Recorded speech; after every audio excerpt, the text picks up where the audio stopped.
Anita, how are you? Good to see you again. Today I actually wanted to talk to you about the fact that your blood is Rh negative. What does that mean? So there's different blood types, but they can be divided into two different groups. Rh negative, which doesn't have a protein that's called the Rh factor, and Rh positive, which does. Now, if Rh negative blood is exposed to Rh positive blood, what it will do is it will make antibodies to try and destroy the red blood cells in the Rh positive blood. Now, how does this affect your pregnancy? Well, let's say a pregnant woman like yourself is Rh negative and the baby is Rh positive. What it will do is it will attack the baby's red blood cells. It will try and enter the bloodstream and it will start making antibodies. This is called as sensitization. Like, this is what it's known as. And this will keep, like, the body will keep a memory of these antibodies, and in future pregnancies it will try to attack the baby's red blood cells and try to destroy it. Now, this can come along with different complications, such as hemolytic disease of the fetus, and we'll talk more about what that means. Now, what is recommended is that pregnant individuals are tested like you were after your first appointment with us, and that we can assess whether or not they are Rh negative or positive. In your case, you are Rh negative, and we offer an intramuscular injection of Rh immune globulin at around 28 weeks of gestation. Now, this is the first step. Once the baby is born, if the baby's blood is Rh positive, then we recommend an additional dose of this immune globulin within the first 72 hours after you deliver. Now, this is to prevent sensitization in future pregnancies and in the postpartum period. Now, what are the benefits of having this Rh immune globulin? Well, like I mentioned before, there's different complications associated with having Rh negative blood and an Rh positive baby. One of them is fetal anemia, which is a disorder that may arise due to different things, one of them being Rh negative blood, and it may lead to heart failure and hydrops fetalis, which is just like a severe swelling of the fetus that can be life-threatening, and it can also lead to fetal demise or death. Now, Rh immune globulin can prevent the fetal anemia. Another thing that, another complication is the hemolytic disease of the fetus and newborn, which is what I mentioned earlier. And this is essentially when the mom makes antibodies and they cross the placenta, it may trigger the destruction of the fetus's red blood cells, and it may lead to jaundice, anemia, and again, ultimately death of the baby.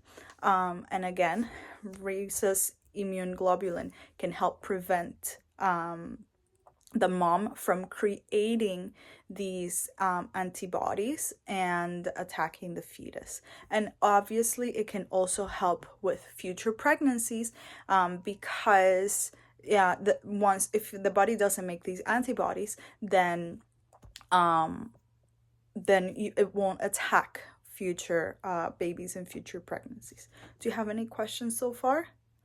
Okay, perfect. No. Oh, risk factors. Okay, yeah. So what are the risk factors? So there are some side effects if you do decide to have the immune globulin. Most people experience a little bit of pain in the site of the injection, but it's usually mild and it resolves quite quickly.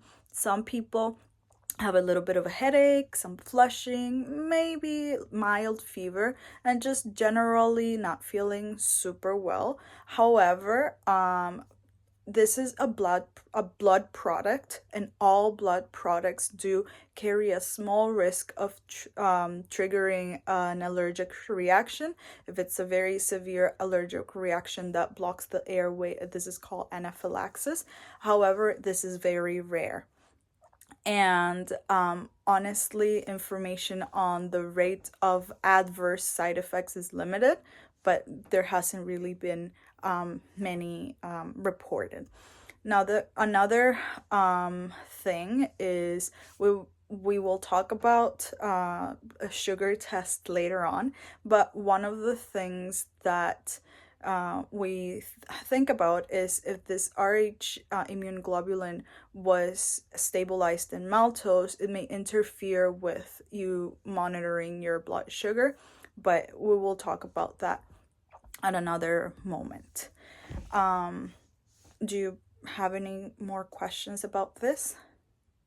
What are other options and alternatives? Yeah, for sure. So, you have the right to choose not to have the Rh immune globulin given to you. However, there isn't any other alternatives currently to prevent Rh disease in the newborn. So what we offer is more frequent monitoring through ultrasounds and tests to make sure that the baby is doing well, but that is about all we can do. And research evidence actually shows that individuals, like 50% of people that would benefit from Rh immune globulin actually do not receive it. And in a lot of countries that don't have access to Rh immune globulin, about 10% of the pregnancies of women with Rh negative blood end up being complicated by the disease that we talked about earlier, the hemolytic disease of the fetus and newborn. Now, what is my role as your midwife is I have to educate you on the risks and benefits, and just educate you and also have an understanding of the importance and significance of doing the prenatal lab work, testing like what your blood type is, which we already know. Also understanding how rhesus immune globulin is used, and just carry out this informed choice discussion that we're having right now. And as a midwife, I can prescribe this medication and administer it in the hospital. Now, what are the community standards, or like as you asked, like what do most people use? For the most part, most Rh negative women will receive this Rh immune globulin as part of like a way of preventing any illnesses and diseases on the baby. And again, our recommendation is always based on research evidence, and we do strongly recommend the administration of rhesus immune globulin. And like I mentioned before, we recommend it at 28 weeks of gestation, and if baby is Rh positive, then within 72 hours after giving birth. And again, our recommendations as midwives are always based on research evidence. There's always a possibility that personal beliefs and biases can influence our process of care. However, my responsibility is more to inform you, do this informed choice discussion, and then respect your autonomy in decision making, and then just try to advocate for your overall health and well-being. Do you have any more questions? No? Okay, do you want to think about if you want to receive this? Yes, okay, we can talk about it at your next appointment. Awesome, okay, thanks.